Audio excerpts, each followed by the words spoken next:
So what do you call yourself? Welcome to the LaTangela Show. Hey. Hey, what can I do for you this fine day? This is your destiny. Hot, hot, hot. Right now. Welcome to the LaTangela Show. Kick it. Come on in and enjoy yourself. Right now. We gon' party like no one else. Welcome to the LaTangela Show.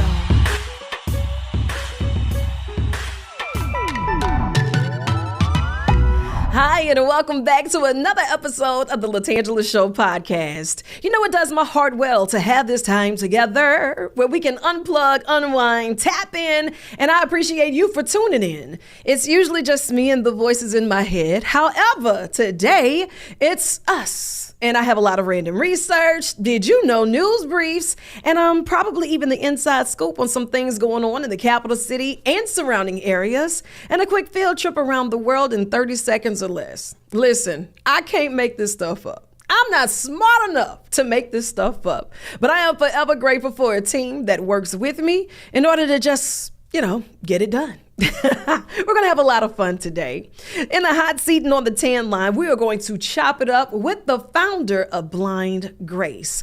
When it comes down to those who are doing wonderful work in the world we live in and just making it a better place one day at a time, Blanche Falk, she's on that list. Now, blindgrace.net. I want you to log on, check it out, but definitely stick around because I want you to be a part of this movement. We are highlighting those who are making headline news for all of the right reasons, and I don't want you to miss it. We're also going to give you the inside scoop and highlight some of our first recipients of the 225 Bulletin Board Teacher of the Month Awards.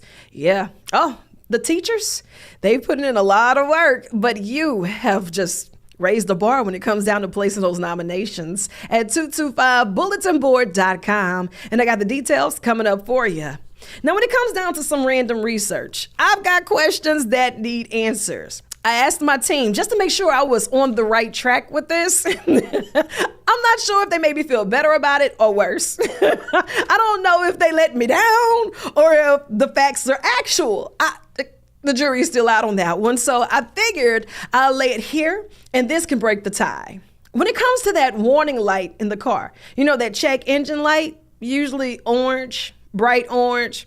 When you get in the car, you get in the ride today, pay attention to it. Now, do you pay attention to it as of, let me get this checked, or, oh, it's just another light? Well, you're not alone. According to random research with Pep Boys, they've conducted a survey, and Americans actually admit to doing absolutely nothing when they see their check engine light on for at least an average of 4 months. So you mean to tell me you're going to let that light just blink in your face for 4 months before you even ask, oh, what could this be? According to new research, you're not alone. 1 in 5 drivers even admits to putting it off between 6 and 18 months. Now that's over a year. Got to be more careful. But then there's the staggering 39% that say the car just got to break down before I even think that the light, it had been on for a while. Let me go ahead and see what's going on.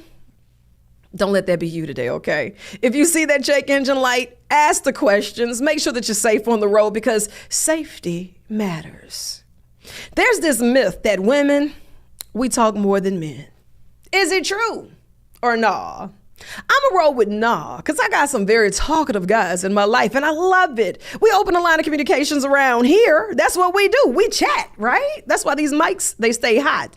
Well, according to Science, it's a research journal that's circling right now. Women actually don't talk more than men. Research finds that there's no statistical difference between the number of words said by a man versus a woman. Now, earlier research has suggested that women speak on average 20,000 words per day, while men only speak on average 7,000 words per day.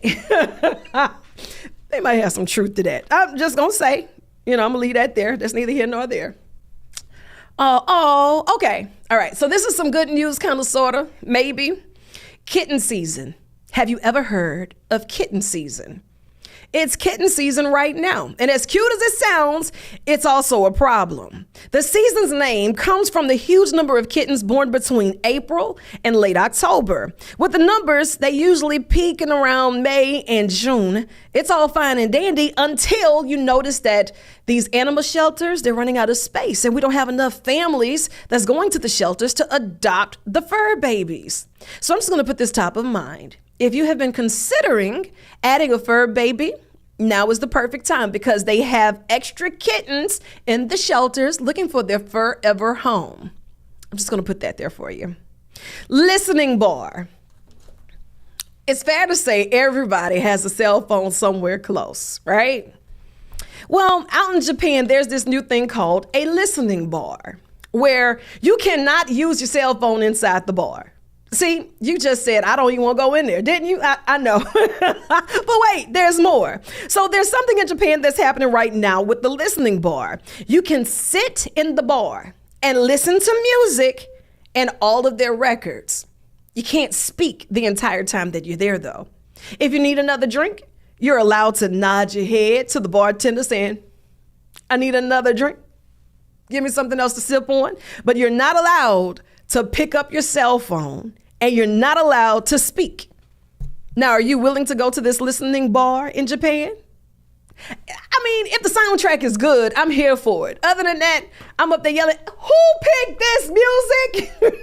And then that's the last thing I'm gonna say before I start placing my request. Okay. AI is taking over. Everybody's doing it from AI generated voices to AI generated characters and models. What's real? You thought it was bad with the filters.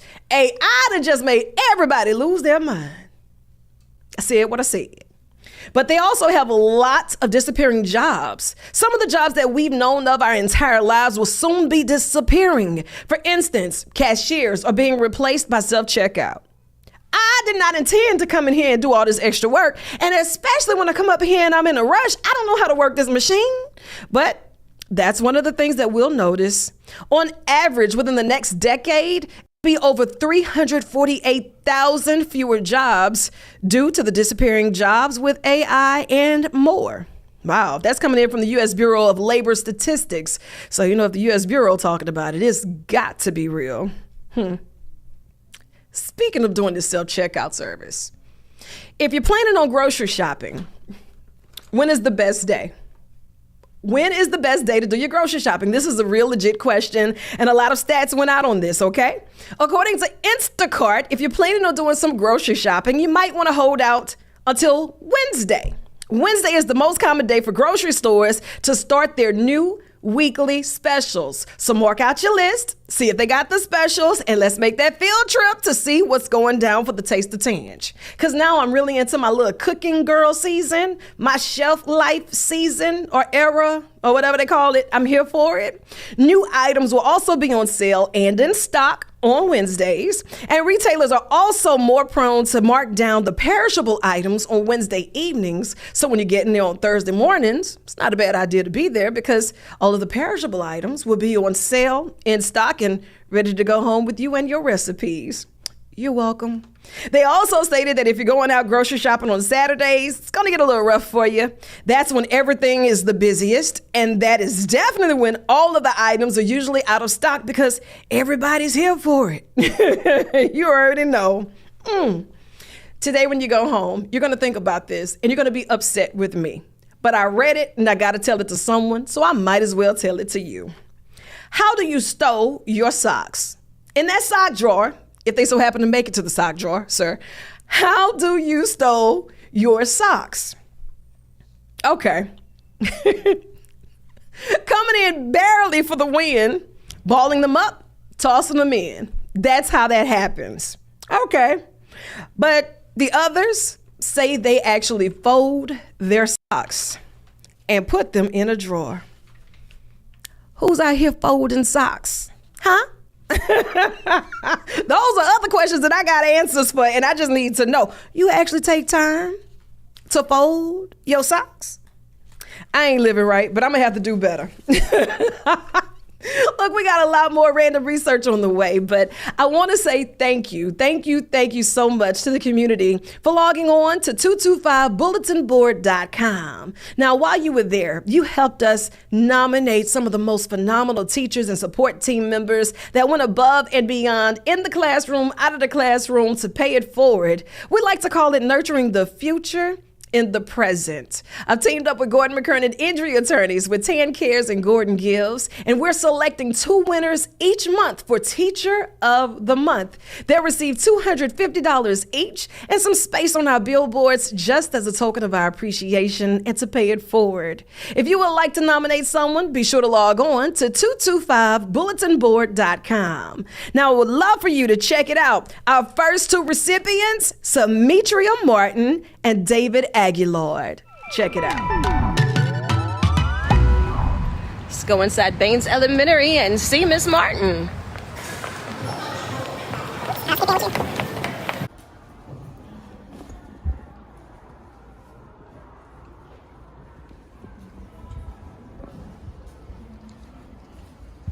Good morning, sunshine. How are you? Good. Are you Miss Martin? Okay, good. Hi, how are you? Is everyone having a great day? Yes. Awesomeness. My name is LaTangela Faye, and on behalf of Gordon McKernan Injury Attorneys with Tan Cares and Gordon Gives, we heard that you have a phenomenal teacher, and her name is Miss Martin. Can you help me identify her? Listen, so we have this new initiative, and it's called 225bulletinboard.com. Everyone in the community, they're able to nominate their teacher and support staff members that's going above and beyond in order to get it done. You are our first recipient. Oh my goodness! So you will receive $250.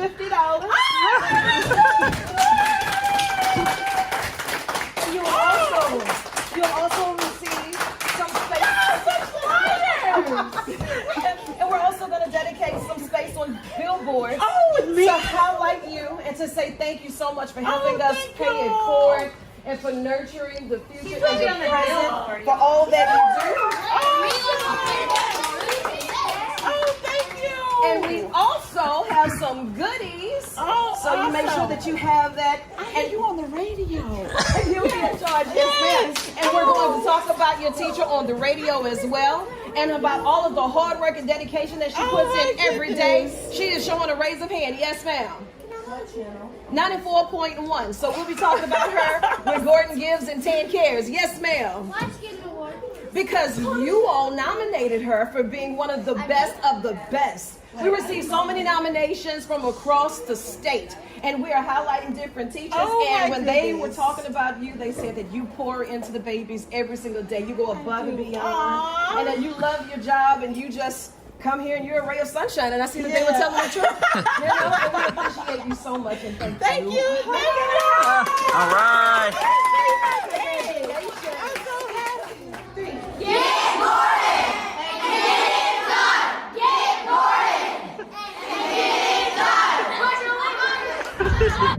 Hey, it's the voice inside your speaker box, LaTangela Faye. On behalf of Gordon McKernan Injury Attorneys with Tan Cares and Gordon Gives, we have one of our recipients of none other than the 225 Bulletin Board, Mr. Aguilar. Congratulations for all of the hard work and dedication that you've put in. So many nominations have been coming across, and let me tell you, they love you and all of the work that you're doing. Thank you so much. What an honor. If you have someone that you would like to nominate, Maggie, is there still enough time for us to get more nominations in? Absolutely. Every month. We'll be highlighting 2 teachers every month. So get those nominations in, and we'll be reading through them and selecting the wonderful teachers in our area. And it's getting tougher, every single nomination. So make sure that you get it in today at 225bulletinboard.com and get it done. Let's get it done.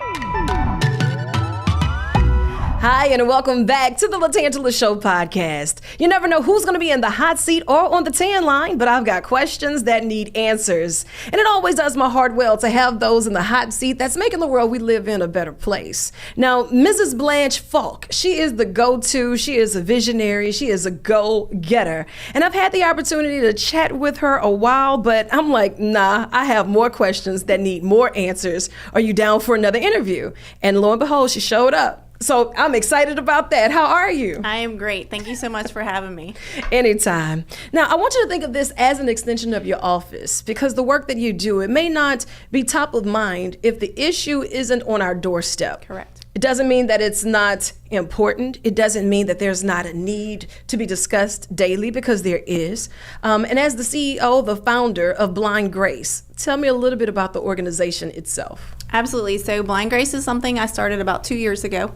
I really just wanted to do more. I've been part of the visually impaired and deafblind community for 20 plus years now. It's something that's been on my heart for a long time. God has continued to lead me to do this. And so I started this really to just bridge the gap, but bring an awareness to this amazing community and what they're all about. Right.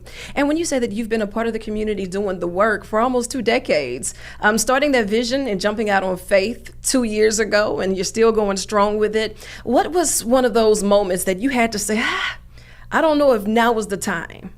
Well, I have to say, the last 2 years have truly been a leap of faith. Like you said, one of my biggest things is walk by faith, not by sight. And so, you know, when I first initially started, I drove around town asking organizations and people if they would loan money so that we could bring kids that are transition age to a camp, because I just felt like we were lacking on those resources. And so our goal was to raise enough money for 8 kids, and lo and behold, the community came back and, you know, we raised enough money for 10 kids. And so, like I said, good. There's definitely been a couple of struggles along the way, a couple of hiccups, but I just call those little faith checks. That part. Little faith check just to see if that engine light is still running, if you really want to put in the work. When you say transition age, tell me a little bit about that. How soon is too soon to send our child to Blind Grace, or to even sign up for some of the support groups that you offer? So absolutely. So we provide resources for people 0 to 99. Like, we are a community. We have something that we can provide. For the camp, they're 15 and older. And I say 15 because transition age, you really start to think about, okay, what's next for the future, what we're going to do. And so we do 15 to school age. So if you are graduating 21 or 22 from high school, because sometimes it takes a little bit longer. You've got to learn some different skills, not just reading, writing. You've got to learn Braille. You've got to use how to use a cane, how to cook, how to clean. There's so many other things that come along, and that's what we do at this camp. And when it comes to bridging the gap, you know, they come to you, they get the resources. We're now opening the line of communication, and we're starting to see some of the things that we can really dig deeper in, right? So not only are you learning to read, you're learning to write, but you're putting in the thought process of what's next, helping you to transition into a lifestyle that you can provide for yourself, that you will be able to maintain. So what does that look like when you're bridging the gap with other entrepreneurs or these businesses, saying, hey, listen, we would love to work with you and to offer some jobs?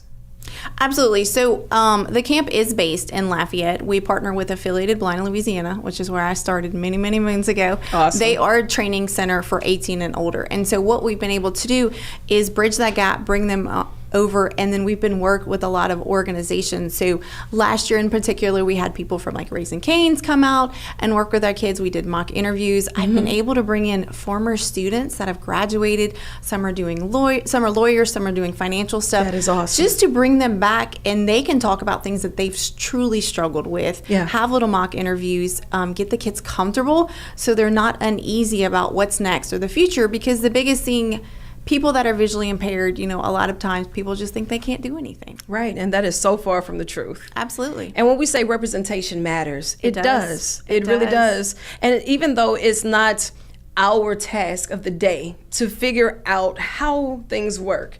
I mean, we all have our obstacles, but until we put forth the effort and until we learn a safe haven to find the guidance in the right way, you know, it gets more difficult by the second. How important is it that you reach out to the right brands that's a reflection of you and your goals and align with the things that you need? Absolutely. You have to find your community. You have to find your circle, because there are like-minded people that want nothing but the best for this community. And so when I started doing this, as I mentioned earlier, I partnered with Affiliated Blind in Louisiana, and you know, the funny story is they had always wanted to do a camp, but they didn't have the face to do it. So we've been able to put together our resources and do it A lot of people that are involved with the camp are blind or visually impaired themselves. So like the overnight staff are visually impaired students that I've actually taught along the way, which is pretty neat. We've had camp counselors. So we've had people from all over the state that can come and feel like part of the community, but also serve as mentors for, what some of the things they might be going through. Last year we had a particular student that had just found out he was losing his vision. And one of my favorite stories is we have like a little mock graduation. He got up there and he said, I never thought that people were blind were going to be able to do anything. And he said, I truly realized they're just like everyone else and everything's going to be okay. And, like he said, it just kind of restored his faith. Absolutely. And to have so many wraparound services that can meet people where they are. Because every obstacle, it brings about a different challenge. Every single day, getting your steps in may look different, maybe mental, maybe physical, maybe spiritual. But whatever that is, you have to have that one-on-one. You have to have that trust, and you have to have a safe space to be able to say it. And even for the families, maybe there's a family that's going through it and don't really know how to navigate that. Do you offer any support groups at all? Yes, so we have a couple of support groups that we've kind of started. One of the biggest things is we want to kind of get together and do like some play date type things where families, because that's the biggest thing. Normally when I meet a family, I talk to them and I just kind of listen for a little while, and usually I can figure out who I can put as their mentor. And so usually they'll meet over the phone or their talk, but we're trying to really incorporate, get them together. I'm part of a couple of chapters. I'm part of the Lions Club here, Lakeshore Lions, and then I'm also part of Affiliated Blind of Louisiana. They have a Baton Rouge chapter. And so all different ages, they can come together, and even if you've just lost your vision or maybe you lost your vision later in life, it's just really important to find your circle and find someone that can figure out what you're going through. It is. And I'm a firm believer that once people see the good that's going on, they want to be a part of it in whatever way that looks like for you, whatever way that looks like for your camp, your organization. If they want to reach out, learn more, or even if they just want to say, look, how much is it to sponsor a child to go to camp? I've got it today. I'll make the sacrifice to pay towards it. How do they contact you? How do they find out more information? Absolutely. So there's a couple of different ways. You can go to our website, which is blindgrace.net. We are also on social media. So we have our Facebook, we have our Instagram accounts. We are going to be posting lots of pictures about what's next in camp. We're the beneficiaries of the golf tournament through BTR Airport, which is really awesome. Nice. And so next we have the camp, and then we are going to be doing Dining in the Dark, which is another really awesome event. So all the money that we raise throughout the year goes back into programming and continue to be able to have these things for these kids and adults throughout the state. That's right. We have some fun, we raise some funds, and we put everybody else back to work immediately, especially when you have none other than Mrs. Falk making it happen. Now, I want you to think of this as an extension of your office. Again, that's blindgrace.net. I know you got more work to do, so I'm going to let you chase the sun or let the sun chase you. But either way, get after it. I love you, and there's absolutely nothing you can do about it. Thank you.